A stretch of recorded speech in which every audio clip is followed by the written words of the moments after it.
இப்போ நடிகர் விஜய் சம்மந்தப்பட்ட ஒரு விஷயத்தை நான் சொல்கிறேன். ஃப்ரெண்ட்ஸ் படம் நீங்கள் பார்த்துருக்கீங்களா? உங்களுக்கு ரொம்ப பிடிச்சிருச்சா? மிகப்பெரிய வெற்றி படமாக அமைந்ததில் அந்த ஃப்ரெண்ட்ஸ் படத்திற்கு பின்னால் ஒரு சுவாரஸ்யமான ஒரு சம்பவம் இருக்குது. என்ன அப்படின்னா, இந்த ஃப்ரெண்ட்ஸ் திரைப்படம் இருக்குல்ல, ஃப்ரெண்ட்ஸ் திரைப்படம் வந்து ஆக்சுவலாக மலையாளத்தில் சூர்யாவை வந்து கமிட் பண்ணலாம் அப்படின்னு சொல்லிட்டு சிவகுமாருடைய வீட்டுக்கு போகிறாங்க. அப்போ சிவகுமார் சார் இருக்கார், சிவகுமார் சாருடைய மனைவி இருக்காங்க, சூர்யாவோட அம்மா இருக்காங்க. கார்த்திகெல்லாம் அப்போ சினிமாவுக்கு வரல இல்லை. அப்போ இவங்க போய் அப்ரோச் பண்ணி இதுக்காக போய் பேசுகிறாங்க. சிவகுமார் வந்து ஃப்ரெண்ட்ஸ் படத்தில் நடித்த கதை அப்படின்னு அப்போ சூர்யா வந்து எந்த அளவுக்கு அந்த நடிப்பின் மீது ஆர்வம் அப்படின்ற ஒரு மேட்டர் இருக்கு இல்லையா அப்படின்னு அப்போ எந்த அளவுக்கு மனசுக்குள்ள நினச்சி அப்படியே வந்து கட்டாயம் அந்த வாய்ப்பு நம்மளை வீடு தேடி வந்து கதவை தட்டுது, நம்ம வேண்டாம்னு சொன்னால் நல்லா இருக்காது, கட்டாயம் நம்ம அடிச்சிடணும் அப்படின்னு மனப்பூர்வமாக ஜனம் தமிழ் நேயர்களுக்கு வணக்கம். இப்போ நடிகர் விஜய் சம்மந்தப்பட்ட ஒரு விஷயத்தை நான் சொல்கிறேன். ஃப்ரெண்ட்ஸ் படம் நீங்கள் பார்த்துருக்கீங்களா? உங்களுக்கு ரொம்ப பிடிச்சிருச்சா? மிகப்பெரிய வெற்றி படமாக அமைந்ததில் அந்த ஃப்ரெண்ட்ஸ் படத்திற்கு பின்னால் ஒரு சுவாரஸ்யமான ஒரு சம்பவம் இருக்குது. என்ன அப்படின்னா, இந்த ஃப்ரெண்ட்ஸ் திரைப்படம் இருக்குல்ல, ஃப்ரெண்ட்ஸ் திரைப்படம் வந்து ஆக்சுவலாக மலையாளத்தில் மிகப்பெரிய வெற்றி பெற்ற படம் அப்படி வச்சுங்க. அந்த படத்தினுடைய இயக்குனர் சித்திக் அவர் இயக்கிய திரைப்படம் மிகப்பெரிய வெற்றி படமாக அமைஞ்ச பிறகு அந்த படத்தினுடைய மலையாள படத்தினுடைய தயாரிப்பாளர் அப்படிங்கிற சொர்க்கசித்ரா அப்பச்சன், சொர்க்கசித்ரான்ற ஒரு சினிமா கம்பெனி, அந்த சொர்க்கசித்ரா நிறுவனத்தினுடைய தலைவர் அப்பச்சன். அவர் தான் அந்த படத்தில் நவோதயா அப்பச்சன் ஒருத்தர் இருக்கார் ஏற்கனவே. இவர் சொர்க்கசித்ரா அப்பச்சன். இவர் தான் நம்ம காதலுக்கு மரியாதை தமிழில் வந்துச்சுல, அந்த படத்தினுடைய ஒரிஜினல் மலையாள படமான அணியத்தி புறாவு அந்த படத்தினுடைய ப்ரொடியூசர் அவர் தான். சொர்க்கசித்ரா அப்பச்சன் தயாரித்த படம் தான். அதனால் வந்து அந்த சொர்க்கசித்ரா அப்பச்சன் தயாரித்த அந்த அணியத்தி புறாவு படம் பெரிய ஹிட்டான பிறகு தமிழில் வந்து விஜயை வச்சு காதலுக்கு மரியாதை படம் எடுத்துக்கிட்டு இருக்கும்போது ஷூட்டிங் ஸ்பாட்டுக்கு அப்பச்சன் போகிறாரு. போன இடத்துல ஃபாசில் வந்து இவர் அறிமுகப்படுத்துகிறாரு விஜய்கிட்ட. விஜய், இது நம்ம ப்ரொடியூசர் சொர்க்கசித்ரா அப்பச்சன், இவர் தான் இது அணியத்தி புறாவு இந்த படத்தை காதலுக்கு மரியாதையினுடைய ஒரிஜினல் மலையாள படத்தினுடைய ப்ரொடியூசர்னு சொல்லிட்டு. அப்போ வழக்கமாக என்ன சொல்ல, விஜய் நான் நீங்களுடைய படம்லாம் நான் பார்த்துருக்கு அது அப்படின்னா, சார் நீங்களாம் தமிழில் வந்து படம் எடுக்கலாமே சார் அப்படின்னு சொல்லி விஜய் சொல்லும்போது, நான் தமிழில் படம் எடுக்கும்போது நீங்கள் எனக்கு டேட் கொடுக்கணும், நீங்கள் கல்ஷீட் கொடுக்கணும், நீங்கள் கல்ஷீட் கொடுத்தா நான் படத்தை எடுக்க தயார்ன்ற மாதிரி தமிழ் மலையாளம்லாம் கலந்து அப்படின்னு இது விஜய் கொடுத்த வாக்குறுதி. அப்போ அதுக்காக இவர் 2-3 இதெல்லாம் ட்ரை பண்ணி பார்த்துருக்காரு. சேரனை கூட கூப்பிட்டு சேரனை ஏதோ சப்ஜெக்ட் சொல்ல வச்சு, அது இதேமாதிரி 1-2 டைரக்டர்லாம் கதை சொல்ல வச்சு அப்படின்ற மாதிரி இதெல்லாம் பண்ணி அதெல்லாம் விஜய்க்கு இம்ப்ரெஸ் ஆகலை. அப்படி வரும்போது இந்த ஃப்ரெண்ட்ஸ் படம் கேரளாவில் ஓடின்ற ஒரு மேட்டர் இருக்குல்ல, அது வந்து ஆக்சுவலாக அப்பச்சன் தான் ப்ரொடியூஸ் பண்ணது.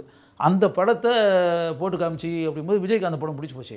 இது நல்லா இருக்கே, இந்த படத்தை நான் பண்ணலாம் அப்படின்ற மாதிரி விஜய் சொல்லிட்டாப்புல. அப்போ பண்ணலாம் அப்படின்ன உடனே இதை வேணால் தமிழில் நான் நடிக்கிறேன் சார் நான் பண்ண. அப்போ டைரக்டர் அப்படின்போது டைரக்டரும்போது அந்த மலையாள பட டைரக்டர் சித்திக்குன்னு சொல்லிட்டு அவரையே டைரக்டரை போட்டு அப்படி பண்ணியிருங்க, அது மலையாளத்தில் எப்படி இருக்கோ அதே மாதிரி அவர் தமிழில் பண்ணுவார்ல அப்படின்போது சித்திக்கு தான் டைரக்டர். இப்போ என்னென்னா விஜய் நடிக்கிறதுன்னு முடிவாகி போச்சு. அதை விஜய் கூட நடிக்கிற ஃப்ரெண்ட்ஸு, படத்துக்கே பேர் ஃப்ரெண்ட்ஸு. அப்போ விஜயினுடைய இன்னொரு ஃப்ரெண்ட் யாரை போடுறது அப்படின்னு வரும்போது தான் அந்த படத்தினுடைய எடிட்டர் டிஆர் சேகர் அவர் சொல்கிறாரு, ஒரு விஷயம் இதில் ஃப்ரெண்டு கேரக்டரில் வந்து போடுறது அப்படின்னா ஒன்று செய்வோம். ஆக்சுவலாக லயோலா காலேஜில் வந்து விஜயும் சூர்யாவும் ஒன்றா படித்தவங்க தான், 2 பேருமே ஃப்ரெண்ட்ஸ் தான். ஆக்சுவலாக உண்மையான வாழ்க்கையிலேயே ஒன்றா படித்தவங்க. நம்ம வந்து இதில் அப்படியே சூர்யாவை போட்டுடலாமே அப்படின்ற மாதிரி நல்ல ஐடியாவாக இருக்கே அப்படின்னு சொல்லிட்டு இந்த டிஆர் சேகரும் இந்த படத்தினுடைய தயாரிப்பாளர் சொர்க்கசித்ரா அப்பச்சனும் சூர்யாவை வந்து கமிட் பண்ணலாம் அப்படின்னு சொல்லிட்டு சிவகுமாருடைய வீட்டுக்கு போகிறாங்க. அப்போ சிவகுமார் சார் இருக்கார், சிவகுமார் சாருடைய மனைவி இருக்காங்க, சூர்யாவோட அம்மா இருக்காங்க. கார்த்திகெல்லாம் அப்போ சினிமாவுக்கு வரல இல்லை. அப்போ இவங்க போய் அப்ரோச் பண்ணி இதுக்காக போய் பேசுகிறாங்க.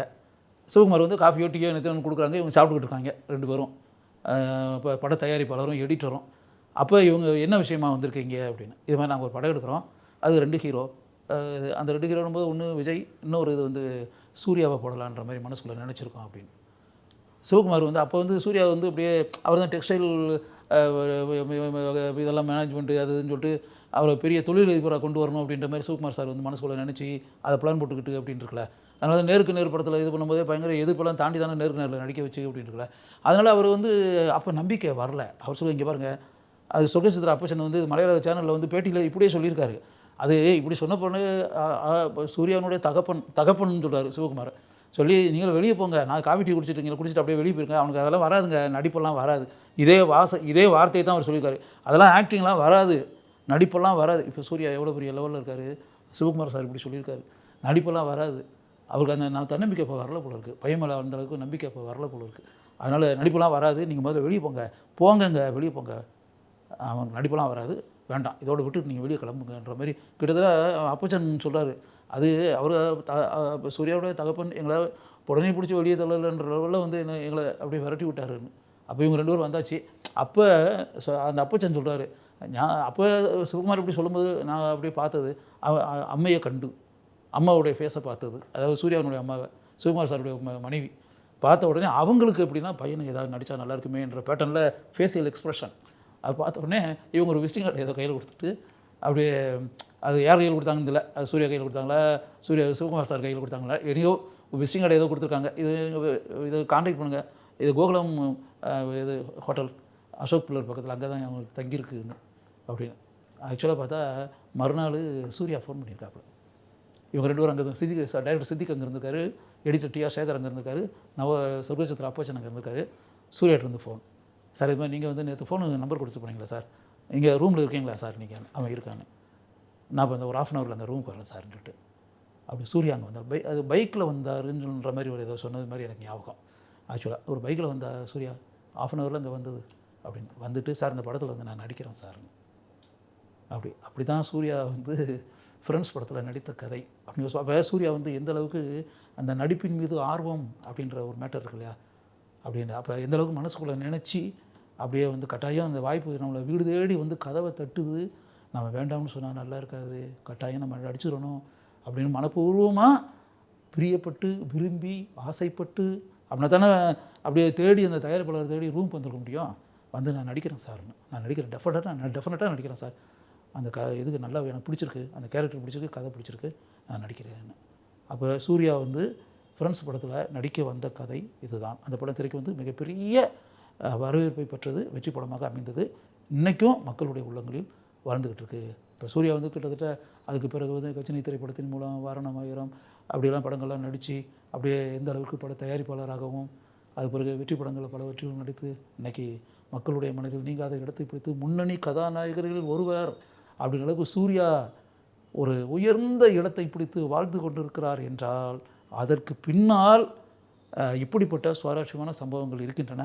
சூர்யா வந்து தன்னம்பிக்கையுடன் இந்த படத்தில் நடிக்கேன்னு சொல்லி தானே தேடி வந்து ஒத்துக்கொண்டு நான் நடிக்கிறேன் அப்படின்னு சொல்லி சம்மதித்த அந்த உடனடியாக தீர்மானம் எடுத்த அந்த சம்பவம் இருக்குல்ல, அது இந்த வெற்றிக்கு பின்னால் அந்த உடனடியாக தீர்மானம் எடுப்பதுன்னு கூட முக்கியம். அப்படி சும்மா ஒரு 4-5 நாள் கழிச்சுன்னா அதுக்குள்ளே வேறு ஒரு ஆர்டிஸ்ட்டை போட்டாலும் போட்டிருக்காங்க, அந்த வாய்ப்பே சூர்யாவுக்கு கிடைக்காம கூட போயிருக்கலாம் அப்படின்னு. அதனால் வந்து இந்த ப்ரோக்ராம் பார்த்துக்கிட்டு இருக்கக்கூடிய நீங்கள் வந்து இதே மாதிரி வந்து வாழ்க்கையில் வந்து முன்னுக்கு வரணும், வெற்றி பெறணும், சாதனைகள் படைக்கணும், வரலாற்றில் இடம் பிடிக்கணும் அப்படின்ற மாதிரி இருந்துச்சுன்னா டைம்லி டெசிஷன், உரிய நேரத்தில் முடிவு எடுப்பது அப்படின்றதுல முக்கியமான விஷயம். சூர்யா எப்படி ஃப்ரெண்ட்ஸ் படத்தில் வந்து நடிக்கணும்னு சொல்லிட்டு உரிய நேரத்தில் முடிவு எடுத்தாரோ அதே போல் சூர்யாவை போல நீங்களும் முடிவெடுக்க வேண்டும். அப்படி முடிவெடுத்தால்தான் சூர்யா எப்படி வெற்றி பெற்றாரோ அதே போல் நீங்களும் வெற்றி பெறுவீர்கள்.